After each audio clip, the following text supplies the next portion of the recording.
Hello my dear upcoming SSC JE electrical engineer, कैसे हैं आप लोग। I hope you are doing great. Welcome back once again to our YouTube channel. So my dear student, आज के इस particular video में हम लोग डिस्कस करने वाले हैं अपकमिंग एसएससी जेई 2022 का क्या रहने वाला है syllabus for CBT 1 and CBT 2 और प्री और मेंस। तो प्री और मेंस के लिए क्या रहने वाला सिलेबस हम लोग डिटेल वाइज डिस्कशन करेंगे। बड़ा कंफ्यूजन क्यों क्रिएट होता है, बिकॉज डियर अगर आप सीबीटी 1 का सिलेबस आप देखोगे तो जितने भी आपके इलेक्ट्रिकल इंजीनियरिंग में सब्जेक्ट्स होता है उन सब्जेक्ट का बस नाम डाल दिया जाता है।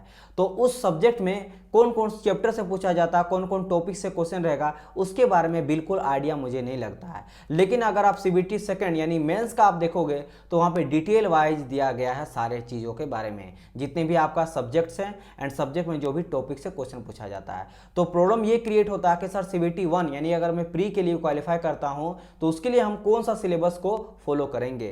क्या हम सीबीटी 1 को फॉलो करेंगे जहाँ से कुछ भी आइडिया लगता नहीं है, एंड अगर मैं सीबीटी सेकंड यानी मेंस का फॉलो करता हूँ तो क्या सर मैं उसको फॉलो कर सकता हूँ या नहीं कर सकता हूँ, और क्या कोई सोर्सेस है जहाँ से मुझे पता चलेगा कि सीबीटी 1 में जो आपका चैप्टर सब्जेक्ट का सिर्फ नाम दे दिया गया उसमें किस किस सब्जेक्ट से और किस किस टॉपिक से क्वेश्चन पूछेगा। तो वो सब चीज़ के बारे में आज के इस वीडियो में हम लोग डिस्कस करने वाले हैं डिटेल वाइज। एंड मैं बता देता हूँ कि इस बार का जो वैकेंसी है वो काफ़ी स्पेशल है, काफ़ी इंपॉर्टेंट है और इससे बड़ा गोल्डन चांस आपको मिलने वाला नहीं है, राइट। क्योंकि डियर आपको मैं अगर ये बताऊं कि कब इससे पहले वैकेंसी आया था एसएससी जेई का, तो 2020 में आया था, ठीक है। जो 20 के बाद वैकेंसी देखने को नहीं मिला ड्यू टू पेंडेमिक, 2021 में वैकेंसी को पोस्टपोन कर दिया गया था एंड 2022 का अभी जो है लास्ट ही हो गया है। तो ऑब्वियसली बात है ईयर के लास्ट में मिल रहा, तो टोटल में बात करूं तो 2 ईयर हो गया, 2 साल हो गया। 2 साल से एसएससी जेई का वैकेंसी देखने को हम लोग को नहीं मिला है। इसका मतलब सिंपल सा ये है कि नंबर ऑफ जो वैकेंसी है वो इंक्रीज होगा, because as you know that SSC हर साल रिक्रूट करती है कैंडिडेट्स को, हर साल उसका लगभग 800 900 1000 1200 वैकेंसी आता है। तो अगर 2 साल से वैकेंसी नहीं आया है तो इस बार आपको दुगना वैकेंसी देखने को पक्का मिलेगा, उससे ज़्यादा ही मिल सकता है, जैसा आ रहा है लीक्स वगैरह कि दुगना से ज़्यादा वैकेंसी देखने को मिलेगा। अगर मर्ज हो गया 2000 आपके 20 का 21 का, तब वैकेंसी आप 2000 से भी ज़्यादा देखने को मिलेगा। तो ये काफ़ी अच्छा चांस है। 2000 से ज़्यादा वैकेंसी काफ़ी टाइम हो गया नहीं देखने को मिला, हमेशा 800 900 देखने को मिलेगा। पहला चीज़। दूसरा चीज़ क्या है, इलेक्शन आने वाला है अगले साल, तो जल्दी से जल्दी आप लोग का रिक्रूटमेंट प्रोसेस को स्टार्ट करेंगे, बिकॉज 2 साल से वैकेंसी जो पेंडिंग था उसमें स्टाफ का कमी है, तो जल्दी जल्दी करना चाहेंगे इलेक्शन से पहले। तो इलेक्शन आपका 2024 में, तो हो सकता है कि काफ़ी जल्दी 2023 में, बहुत जल्दी मतलब 6 महीना 8 महीना तक में आप लोग का पूरा रिक्रूटमेंट हो जाए। तो इसको अच्छी तरह से प्रिपेयर करना है और प्रिपरेशन करके इसको कन्वर्ट करना है मेरिट लिस्ट में नाम लाके, मतलब इसको कन्वर्ट करना है जॉब लेके कन्वर्ट करना है, जो आप पढ़ाई कर रहे हो, ठीक है। इसको वेस्ट नहीं करना है।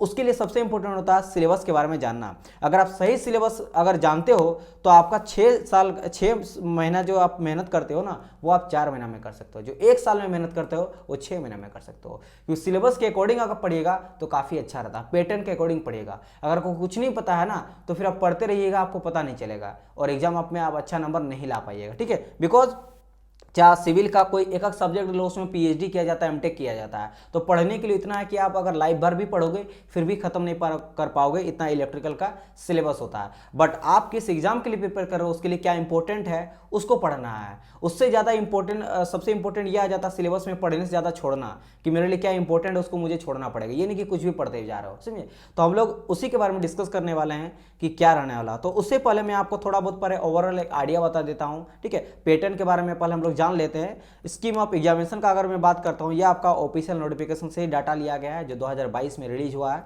आप जाके चेकआउट कर सकते हो, पेज नंबर 15 से लेकर 22 के बीच में ये सारा डाटा आप लोग को मिल जाएगा, समझ आए। तो 15 से लेकर स्टार्ट होता है, उसके बाद सारा चीज़ आप लोग को मिल जाएगा स्कीम ऑफ एग्जामिनेशन में, सीबीटी 1 सीबीटी 2 का सिलेबस वगैरह सब कुछ। लेकिन बहुत सारी चीज़ मैं यहाँ पे इंक्लूड करके बताऊँगा जो आपके लिए काफ़ी फायदेमंद होगा। तो चलिए डिस्कस करते हैं। अगर यहाँ पे आप देख सकते हो कहा गया भाई the examination will be consist of 2 paper, 2 paper में आपका एग्जाम होगा एसएससी का कंडक्ट कराया जाता है। फर्स्ट जो पेपर होता है वो आपका सीबीटी बेस्ड टेस्ट होता है एंड सेकंड जो पेपर होता है आपका डिस्क्रिप्टिव रहता है, यानी कि रिटन एग्जामिनेशन होता है, आपको लिखना उसमें पड़ता है मेंस के लिए, ठीक है।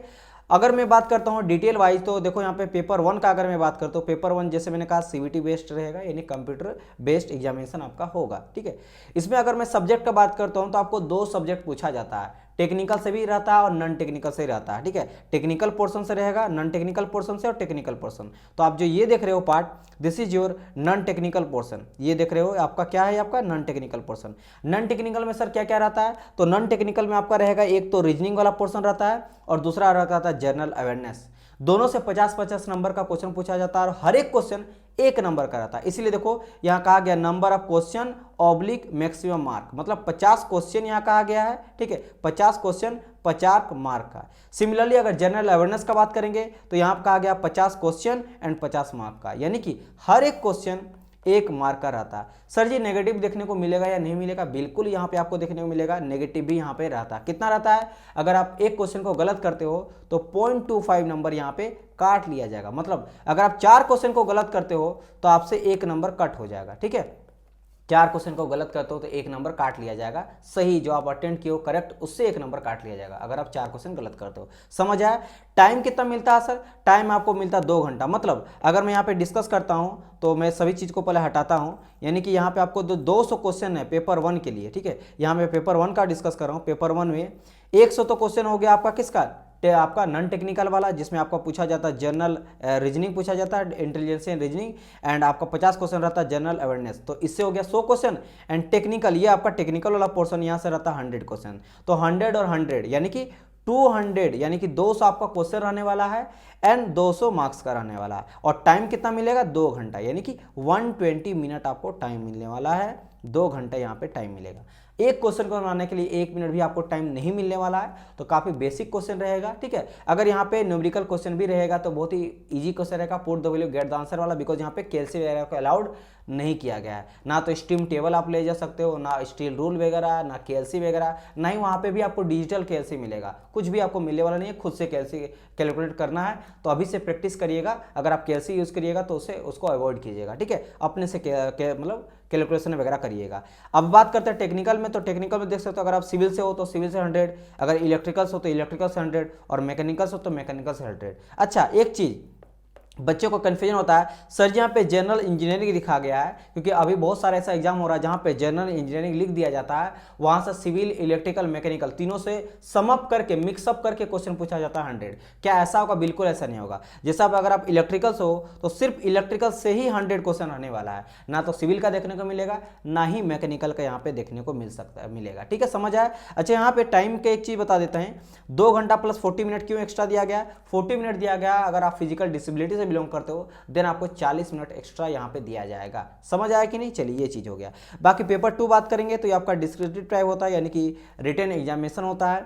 इसमें भी आपका 300 जो है वो मार्क रहता है। ये क्वेश्चन मतलब मार्क्स है।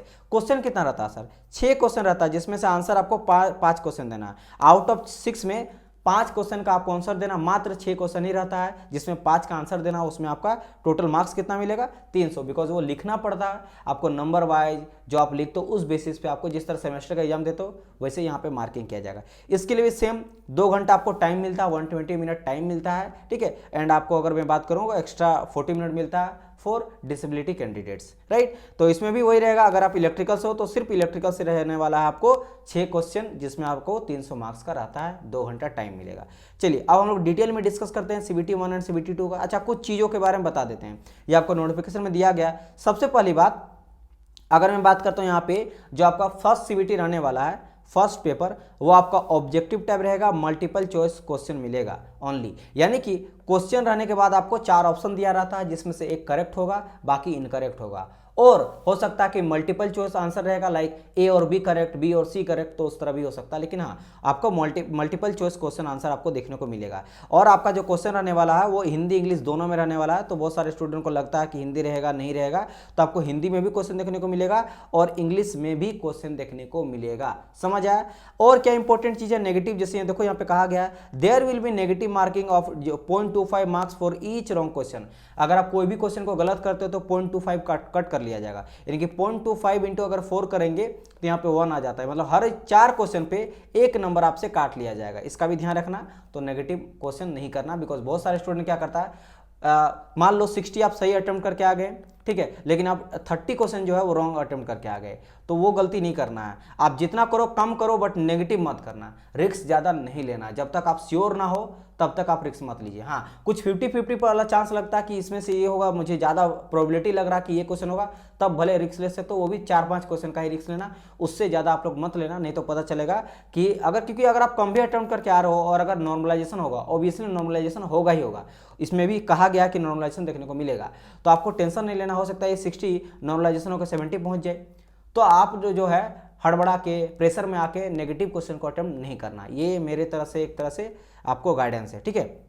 देखो और क्या कहा गया, जैसे मैंने कहा, candidate are allowed to bring their own side rule, calculator, logarithmic table और steam table for paper 2 only, there are not allowed to paper 1। मतलब पेपर 1 में आप कुछ भी अलाउड नहीं कर सकते, सेकंड पेपर में, क्योंकि वो आपका रिटन एग्जामिनेशन होता है, वहाँ पे आप स्टीम टेबल रहे या लॉगरिथमिक टेबल रहे या फिर कैलकुलेटर रहे, साइड रूल रहे, आप लेके जा सकते हो, लेकिन CBT 1 में लेके नहीं जा सकते हो। एकदम आप लोग को ध्यान रखना। बाकी यहाँ कहा गया पेपर 1 में कुछ भी चीज़ टेंटेटिव डेट वगैरह होता है तो ऑफिशियल नोटिफिकेशन में अपडेट कर लिया जाएगा। इसके अलावा देखो यहाँ पे marks scored by candidate in paper 1 will normalize by using the formula के थ्रू, जो आपका यहाँ दिया गया notice number 11/2018 P1 and P1 या डेटेड के द्वारा नॉर्मलाइज होगा। इट मीन सिंपल सा लॉजिक है कि नॉर्मलाइजेशन होगा। तो अगर आप कम अटेंड करते हो, आपको लगता है पेपर टफ गया है, तो बिल्कुल टेंशन नहीं लेना है, नॉर्मलाइजेशन होगा। हो सकता है कोई बच्चा 80 या 90 अटेम्प्ट 100 अटेम्प्ट करके आ गया है, 100 में 100, अगर इजी शिफ्ट है तो उसको नंबर घट जाएगा, घट के उसका 80 हो सकता है, ये भी हो सकता है। अगर आप 60 अटेंड किए हो, अगर टफ शिफ्ट है तो आपका 80 हो जाएगा, नॉर्मलाइज होकर नंबर बढ़ जाएगा। तो इस तरह का होता है, अलग अलग शिफ्ट में जब भी होता है एग्जाम, नॉर्मलाइजेशन देखने को मिलता है, ठीक है। चलिए पेपर 2 भी कहा गया कि आइदर या तो हिंदी और इंग्लिश में यहाँ पार्ट रहने वाला, ये सब चीज़ यहाँ पे कंसिडर किया गया है। और पेपर 2 में कहा गया कि पेपर 2 जब आप जाइएगा ना, तो पेपर 2 में आपको सब कुछ फिलअप करना पड़ेगा, क्योंकि वो कोई CBT एग्जाम तो होगा नहीं, ऑनलाइन नहीं होगा, आपको लिखना पड़ेगा, जो रिटन आपको कॉपी मिलेगा। तो इसलिए कहा गया candidate must write their correct roll number. आप CBT पेपर 2 का बात करें, जब पेपर को 1 क्वालिफाई करिएगा तो आप रोल नंबर अच्छी तरह से फिलअप करना है, जिस भी सब्जेक्ट यानी आप मैकेनिकल, सिविल, इलेक्ट्रिकल से वो फिलअप करना है, ठीक है। इसके अलावा आपको कैंडिडेट्स का जो भी आपका सिग्नेचर होता है वो सिग्नेचर करना है। लेफ्ट थंब जो होता है, लेफ्ट थंब को आपको इंप्रेशन वहाँ पे लगाना है। ये सभी चीज़ को आंसर बुक में अच्छी तरह से फिलअप करना है, ताकि कोई भी गड़बड़ी ना हो। अगर यहाँ पे कोई भी गड़बड़ी होता है तो आपको रिजेक्ट कर दिया जाएगा कॉपी को चेक करने से पहले, ठीक है। तो ये सभी चीज़ें हैं। बाकी फिर से कहा गया डेट के वगैरह के बारे में कि होगा चेंज, तो ऑफिशियल नोटिफिकेशन में अपडेट कर लिया जाएगा। अगर कोई भी डेट चेंज होता है, चाहे वो कोई भी एग्जाम डेट रहे या फिर कुछ और रहे। अब बात करते हैं सिलेबस के बारे में। देखो सिलेबस जो है, ये जो अगर बात करेंगे प्री का, तो मैंने जैसे कहा इत्तू सा दिया गया है, इत्तू सा है ना, इससे कोई आइडिया आपको नहीं पता चलेगा। आप देखोगे ध्यान से, इलेक्ट्रिकल इंजीनियरिंग में जितने भी आपका सब्जेक्ट्स होता है उसका नाम दे दिया गया है, ठीक है।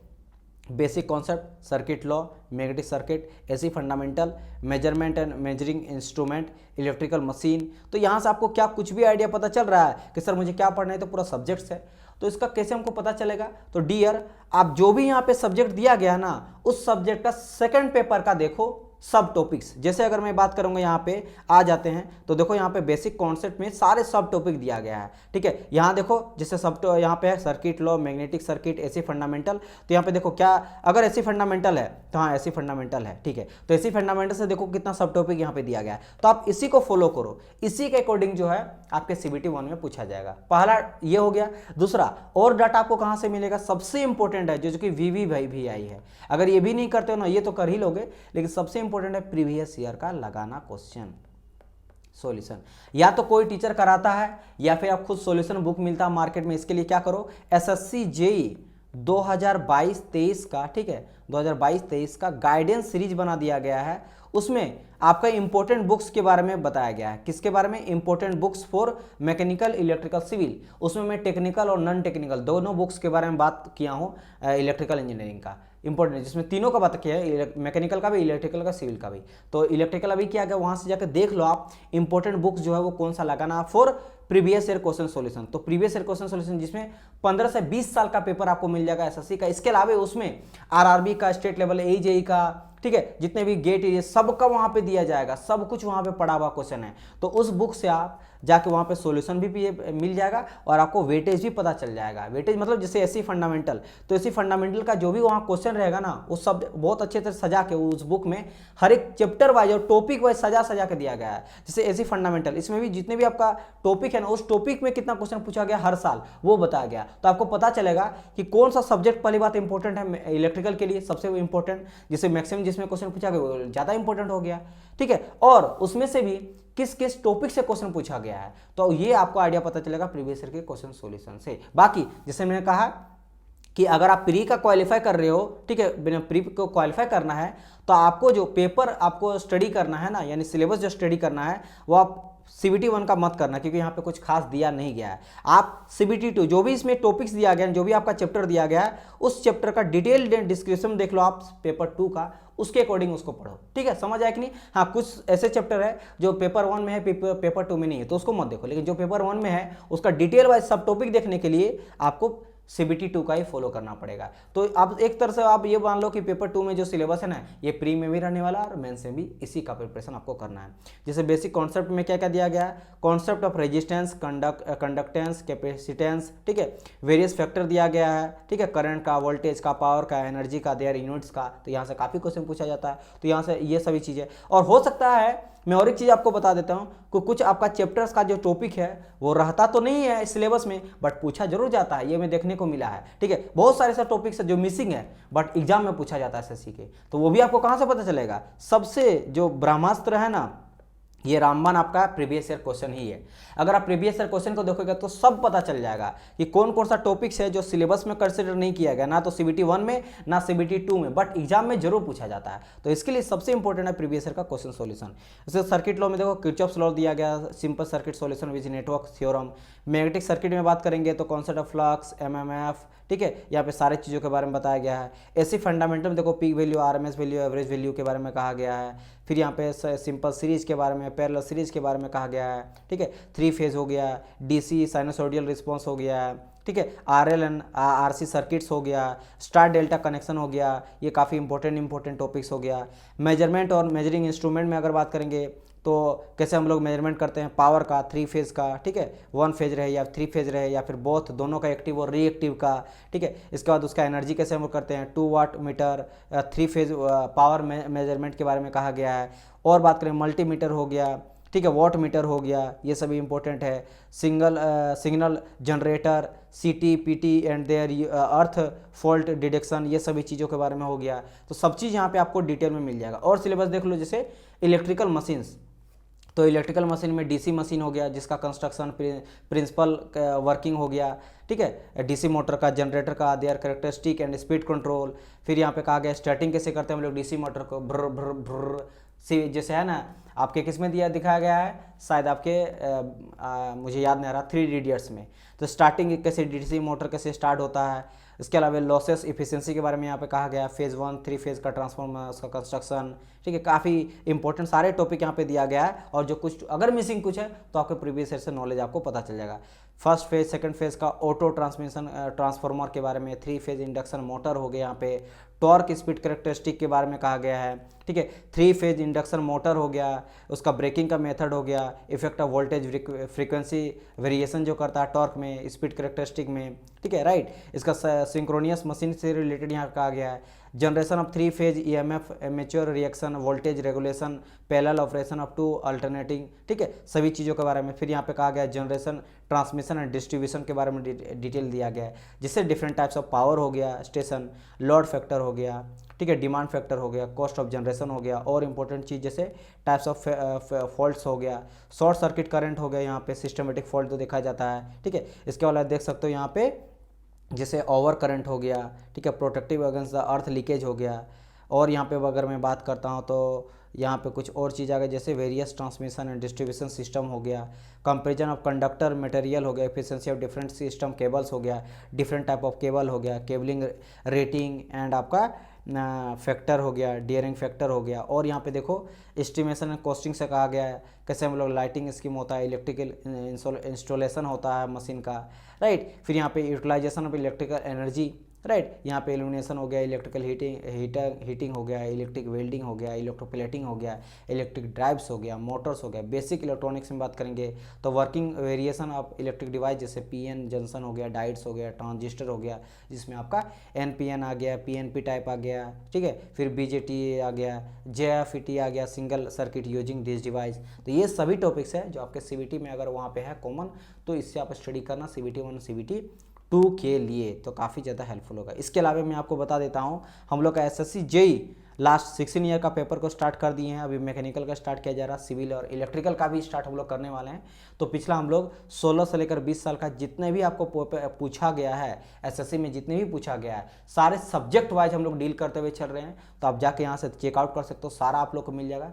इसमें अभी से लेकर जब तक एग्जाम नहीं होता तब तक हम लोग वीडियो रेगुलर बेसिस पे लाएंगे। इसके अलावा आप यू कैन ऑल्सो, यहाँ पे हम लोग का चल रहा है श्योर सिलेक्शन बैच, अभी सिविल और मैकेनिकल इलेक्ट्रिकल का भी स्टार्ट होगा जो फ्री में चलेगा।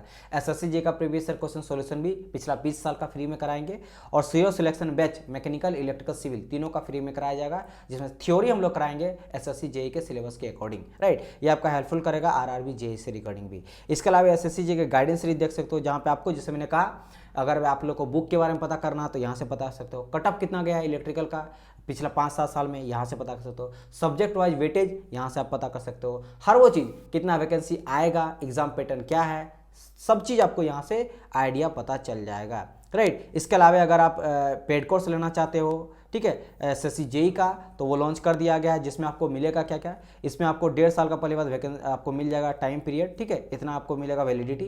अब 1 साल है, अगर आप रीनरोल करते हो और फर्स्ट 500 स्टूडेंट में आते हो तो आपको 1.5 साल का आपको मिल जाएगा वैलिडिटी। इसके अलावा इसको आपको फ्री में मिलने वाला है टेस्ट सीरीज, ठीक है। टेस्ट सीरीज का अलग कोर्स रहेगा, लेकिन इस कोर्स को लीजिएगा तो फ्री में मिल जाएगा। और क्या मिलेगा, 25,000 प्लस एमसीक्यू सॉल्यूशन। अब इसमें क्या क्या रहने वाला है आपको पता होना चाहिए, अगर आप प्रिपरेशन कर भी लिए हो तो। एक चीज देखा गया है एसएससी में, बहुत ज्यादा इन लोग का आदत है, जो आईएएस का होता है पेपर, उसका प्रीवियस ईयर का पेपर जो कॉपी पेस्ट करके डाल दिया जाता है एसएससी में। और जो आपका गेट होता है, तो गेट का 1 लाइनर क्वेश्चन और आईएएस का 1 लाइनर क्वेश्चन को कॉपी पेस्ट डाल दिया जाता है। तो ये जो 25,000 प्लस एमसीक्यू क्वेश्चन सीरीज है, इसमें क्या क्या मिलने वाला है, एक तो मिलेगा आपको एसएससी जेई का एंड आरआरबी जेई का लगभग लास्ट 20 ईयर का क्वेश्चन सॉल्यूशन, डिस्क्रिप्शन पूरा सॉल्यूशन रहेगा, चैप्टर वाइज फोटो वगैरह के थ्रू समझाया जाएगा हर एक टॉपिक को, तो ये आपको मिल जाएगा। इसमें इंक्लूड रहेगा आईएएस एंड गेस का 1 लाइनर क्वेश्चन। 1 लाइनर क्वेश्चन जो रहता है वहाँ पर पूछा जाता है, जो कॉपी पेस्ट आता है, क्योंकि गेट का, आईएएस का, एसएससी जे, आरआरबी से सिर्फ इन सब से अगर आप प्रीवियस ईयर का क्वेश्चन सॉल्यूशन कर लोगे ना, जो 1 लाइनर क्वेश्चन रहता है गेट ईएससी का और एसएससी का सभी क्वेश्चन, तो 25 से 30 क्वेश्चन यहाँ से कॉपी पेस्ट रहता है, बस उठा के पेस्ट कर दिया जाता है। तो इसीलिए लगाना बहुत इंपॉर्टेंट है, अगर आप प्रिपेयर कर लियो फिर भी ये चीज़, तो ये भी आपको इसमें फ्री ऑफ कॉस्ट मिलेगा। अगर आप यहाँ पे ध्यान से देखोगे तो यहाँ पे 3 नंबर में कहा गया क्या, SSC JE, RRB JEE, all previous year question solution detail wise. 4th number कहा गया ऑल स्टेट लेवल, जो भी स्टेट लेवल एजी एग्जाम होता है, पीएसयू एग्जाम होता है, ठीक है, पीएससी एग्जाम होता है, इस सभी का क्वेश्चन सॉल्यूशन यहाँ पे रहेगा। गेट यूनिवर्सिटी का 1 लाइनर क्वेश्चन रहेगा, और स्टैंडर्ड बुक, जैसे इलेक्ट्रिकल का जो भी स्टैंडर्ड बुक होता है सब्जेक्ट वाइज, उन सभी का जो क्वेश्चन वहाँ पे दिया गया उस बुक में, उन सब का सॉल्यूशन। तो 3, 4, 5, 6 ये अलग कोर्स है, इसको भी आपको फ्री में प्रोवाइड किया जाएगा इसके साथ। और जैसे मैंने कहा टेस्ट सीरीज भी इसमें फ्री में प्रोवाइड किया जाएगा। एग्जाम से 1 मंथ पहले आप लोग को टेस्ट सीरीज भी, full length test, subject wise test लाया जाएगा। इसमें आपको हिंदी इंग्लिश में आपको मिलने वाला ये लेक्चर 500 प्लस घंटा का रहेगा। सारे जो भी मैं पढ़ाऊंगा उसका थ्योरी आप लोग को मिल जाएगा, इलेक्ट्रिकल का पीडीएफ मिल जाएगा, वर्कबुक मिलेगा चैप्टर वाइज। इसके अलावा बात करो गाइड किया जाएगा, स्पेशल आपको टेलीग्राम ग्रुप बना दिया जाएगा, 1-to-1 टॉक कर सकते हो, कोई भी डिटेल अगर कोई कन्फ्यूजन होता है तो। मंथली वीकली आप लोग को प्रैक्टिस सेट दिया जाएगा, और सेपरेट डिस्कशन के लिए ऐप में भी और टेलीग्राम में भी डिस्कस कर सकते हो। ज़्यादा जरूरत पड़े तो आप अपने फैकल्टी के साथ बात कर सकते हो क्वेश्चन का डिस्कशन के लिए, और कोई कन्फ्यूजन होता है गाइड के लिए, कैसे पढ़ना, कैसे क्या करना, क्या नहीं, राइट। तो you can purchase our course. क्या करना, सिंपली इन्फिनिटी एजुकेशन, ठीक है, इन्फिनिटी एजुकेशन का ऐप होगा जो कि डिस्क्रिप्शन बॉक्स में होगा, उसको आप डाउनलोड करके एप्लीकेशन को गूगल प्ले स्टोर से डाउनलोड करके वहाँ से जाकर आप परचेस कर सकते हो, ठीक है। इसके अलावा देख सकते हो यहाँ पे हम लोग आरआरबी जेई यानी कि जूनियर इंजीनियर, अगर आप रेलवे में तैयारी करना चाहते हो तो उसके लिए भी इलेक्ट्रिकल इंजीनियरिंग का जो है आपको कोर्स मिल जाएगा, जिसमें pre, mains, technical, non technical. अच्छा, यहाँ पे आपको टेक्निकल और नॉन टेक्निकल दोनों मिलेगा, ये भी मैं बता देता हूँ। यानी कि जो आप ये बेच लोगे, ये प्री के लिए भी वैलिड करेगा, मेंस के लिए भी, दोनों का यहाँ पे पेपर रहने वाला। नॉन टेक भी रहेगा, जिसमें आपको रीजनिंग भी रहने वाला है, और आपका GK, GS and current affair और साइंस, सब कुछ यहाँ पे आपको मिल जाएगा। तो technical, non technical, pre mains और टेस्ट सीरीज और 25 प्लस एमसीक्यू सॉल्यूशन, सब कुछ इसमें आपको मिलेगा। कम इंडिया के सबसे कम प्राइस में हम लोग यहाँ पे प्रोवाइड कर रहे हैं, तो आप जाके परचेस कर सकते हो। जैसे मैंने कहा, रेलवे का अगर प्रिपरेशन कर रहा है फिर भी pre mains tech non tech test series free में और 25 प्लस एमसीक्यू सॉल्यूशन जिसमें GATE, ESC, SSC JE, RRB JE का रहने वाला सॉल्यूशन वो भी आपको फ्री में मिल जाएगा, आरआरबी का भी। एंड इसके अलावा अगर मैं बात करता हूँ यहाँ पे, अगर आप सीनियर सेक्शन इंजीनियर का तैयारी कर रहे हो, इलेक्ट्रिकल से हो, तो इसके लिए भी प्री मेंस का, टेक्निकल, नॉन टेक्निकल का, इसमें भी आपको पीडीएफ मिलेगा, 600 प्लस घंटा मिलेगा, 1.5 साल आपका वैलिडिटी मिल जाएगा कोर्स का। GATE, ESC, SSC JE, RRB JE का सॉल्यूशन रहेगा जो का 25,000 प्लस एमसीक्यू सॉल्यूशन, और उसमें भी आपको टेस्ट सीरीज फ्री में मिल जाएगा, पीडीएफ भी मिलेगा, डिस्कशन भी किया जाएगा। तो आप ये सभी चीज़ों के लिए हमारे इन्फिनिटी एजुकेशन ऐप को डाउनलोड करके जाके वहाँ पे डिटेल पता कर सकते हो और परचेज कर सकते हो, राइट। चलिए, तो हम लोग मिलते हैं नेक्स्ट पार्ट में, तब तक के लिए good bye and God bless you all. और कोई डाउट रहे तो आप क्या करना, सिंपली आप कमेंट करिएगा, उसका मैं रिप्लाई कर दूंगा। एंड चैनल को सब्सक्राइब कर लीजिएगा ताकि लेटेस्ट अपडेट आपको मिले, फ्री में कोर्सेस वगैरह मिले और इस तरह का गाइडेंस सीरीज आपको मिलते रहे, राइट। क्योंकि हम लोग जॉब अपडेट भी लाते हैं, कंटेंट भी लाते हैं, और आप लोगों को कोई डाउट रहता है उससे रिलेटेड भी वीडियो में बना देता ताकि सही तरह से आप लोग को गाइड मिल सकते हैं। तो चलिए डियर स्टूडेंट, हम लोग मिलते हैं नेक्स्ट पार्ट में, तब तक के लिए good bye and God bless you all.